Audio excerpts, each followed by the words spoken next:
Ikusten duzun moduan, garajeraino gerturatu gara, da gasolina usaina ere badugu, kotxea ere kanpoan, bertatik bertara ikusteko, eta Aimar Arriola bengoa ere gurekin. Aimar, eguerdion. Bai, eguerdion. Bueno, lehenik eta behin, uste dut zapatuan Aramaiako Rally Sprintean parte hartu zenuela, nola joan zen? Bai, parte hartu naben, ondo, joan zan oso ondo, eukigaren arazotxo bat, baina asko disfrutaute eta oso ondo pasaute.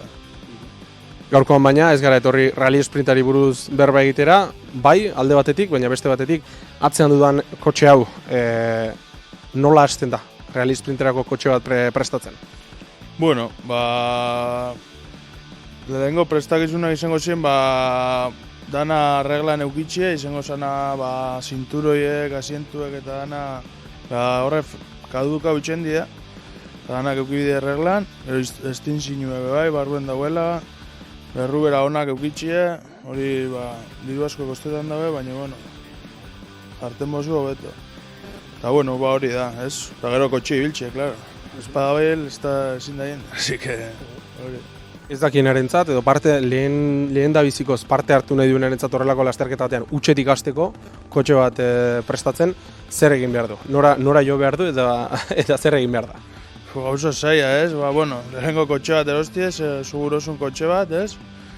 Batzuk ja montaute egoten die, kotxe batzuk, beste batzuk zerotik aldo zuin. Lehenengo izemiko zen kotxean aguztu, asiento danak eta aguztu, gero barrak jarri, hori taller espezializatu batea joan bidala, bera norbera gure bada ben, baina normalien honena espezializatu baten gana joetie da. Eta gero, barruko interior dana, asientuek, estin zinue, arnesak, dana hori lortzie. Gero, kotxie serieti bigun doienez, kurbetatik eta ezingo zan oso ondo joen, da borduan suspensio bat, bierda, freno honak, importantie, ondo frenetako. Gero erruberak diferentie die, ez die kaleko errubera normalak. Normalak enbe aldak horriru, baina, honek hobetu beketan daueta karreteran. Eta, gero motor partetik eta preparazio bat alda egon. Zeleike, kaja, kanbixue relazio motzauaz eta kotxieko beto respondiruteko. Motorra potentzia gehiago jartie, ez da, kulata eta motor dana norbera gure da morben prepareti, ez? Gerturatu ingo gara pin bat kotxera, barruko zonalde hori ere erakusteko, hemen aipatu dituzun arnes horiek eta jarri beharra dago. Hau esan duzu, kadukatu edo egiten dela, zenbat denbora irauten dute? Bai, gutxi gora bera, 6 urtero guztot izaten diela erosten dozunetik, gure oso ikusi hemen. Adibidez, hemen ekarten dabe pegatina, hau fiako pegatina da, hone barik ezin da, ez da legala, ez die legalak, korriruteko. Eta hemen pegatinan ikusten da nemez moruen, fetxa kaduzidate fetxa ikusten da. Eta hortia pasetan danien ez dutzu izten korriruten horrekin. Kasu honetan, zuk 2027an aldatu egin beharko zen dituzke. Hori da, bai. Aulkiek ere ezberdinak direla ikusten ditugu, nolako, ze motatako aulkiak dira?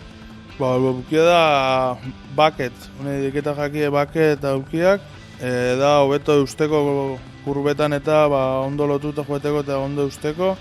Asiente kasuen segurtasun gehiago egitzeko eta hori. Volantea ere ezberdina, ohiko kotxeetakoarekin alderatuz, horrelako gauzak nondik lortzen dituzue? Hori azkenin interneten dago, ez, denda ezberdina da, GT dauzi, basta gehiago izgat etorten, baina, denda ezberdina da eta hortik erosten dugu. Kotxe bakotxak diferenti dugu, baina, hor ikusten duzu diferente gauza diferentiek eta erositzen duzu. Kanbio galdatzeko palanka ere, kolore horiska horrekin ikusten dugu, hori ere ez da ohikoa, kotxe normaletan edo edukitzen dituen kotxe horietan, horrek eragina du ondoren? Hori azkenean kasi guela da, ez? Serieku hori beko ikusten den gauza grise, plastiko esku etortzen da eta hori aldaketara garako orduen eta normalien apurtu itxen da. Orduen metal eskue jartzen da eta hobeto. Horrekin gehiago irauten da. Eta gaina kanbixue motzau egitzen dira. Kotxea, bi pertsonentzak ikusten dugu, normalean atzean, bueno, 2, 4, 5 pertsona, hemen atzean barra batzuk ere ikusten ditugu, hori zertarako izaten da. Hori seguridadea.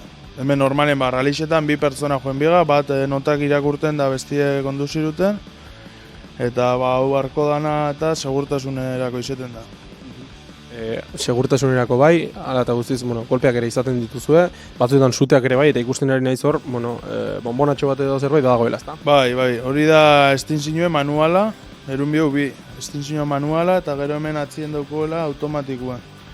Hori obligatorixue da, eta hori, zute kasuan ero itzaltzeko.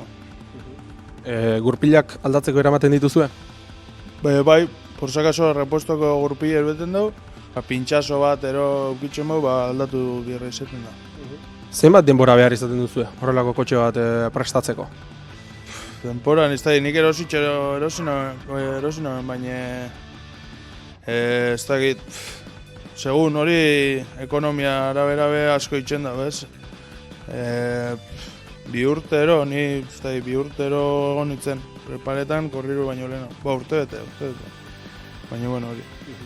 Kotxe batetik bestera asko aldatzen dira gauzak, edo estetikoki itxura berdina dute, asko aldatzen da? Bueno, bai, hau da kotxe bat estandar, ez? Gaztien dako, diru gutxi dauko benan dako, eta bueno, ez dauko mantenimendu oso ondixe eta oso garestitxe besta.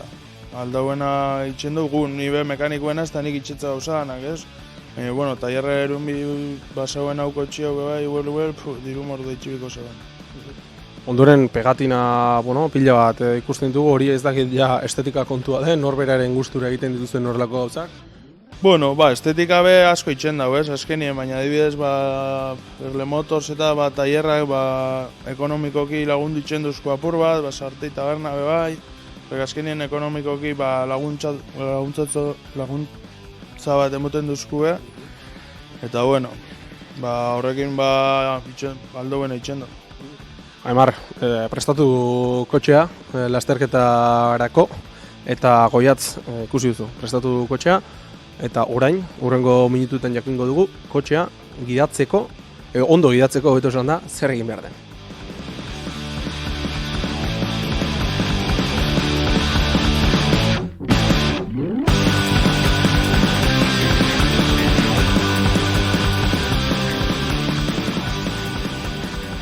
Moduan, kotxe kanpotik barrura etorri gara, kotxea prestatu dugu eta orain nola gidatzen den ikasi behar dugu. Aimar, lehenik eta behin, gidatzen hasi horretik zer egin behar da?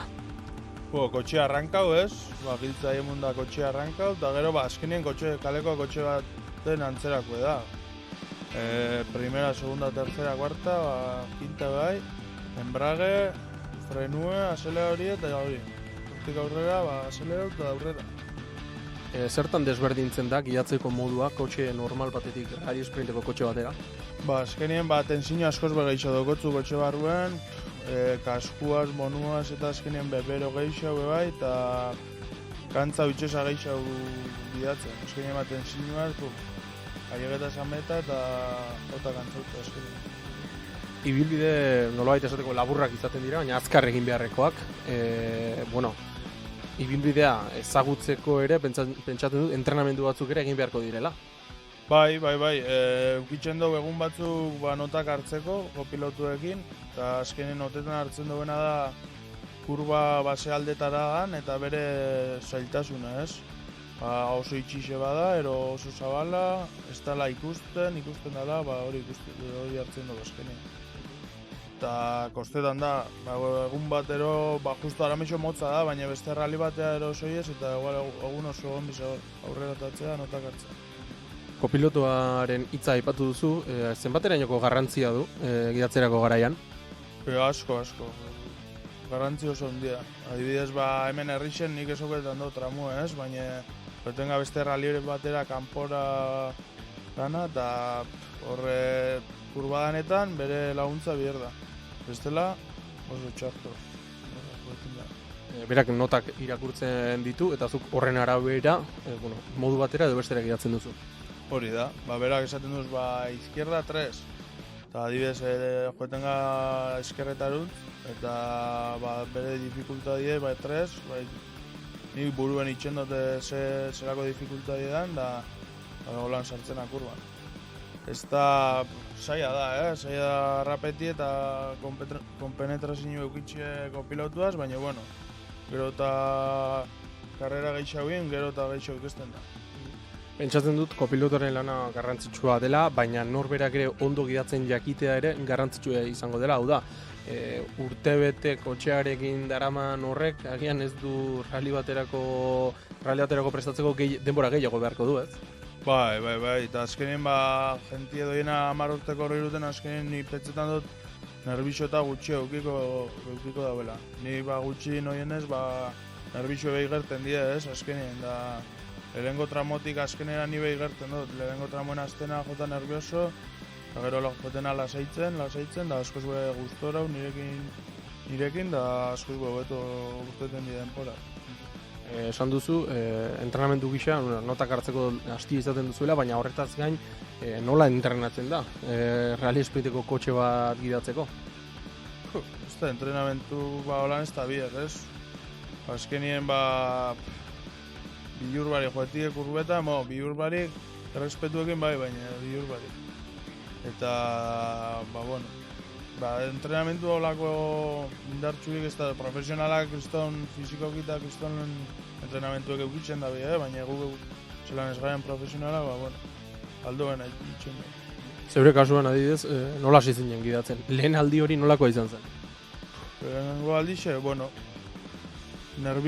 nerbitxo askokin egon nintzen, posta jaten hasieran hastie holan lehenengo karreran, nerbixo asko eta kosta itxagatzun hastie, baina, gero hortik aurrea, poliki, gero eta hobeto.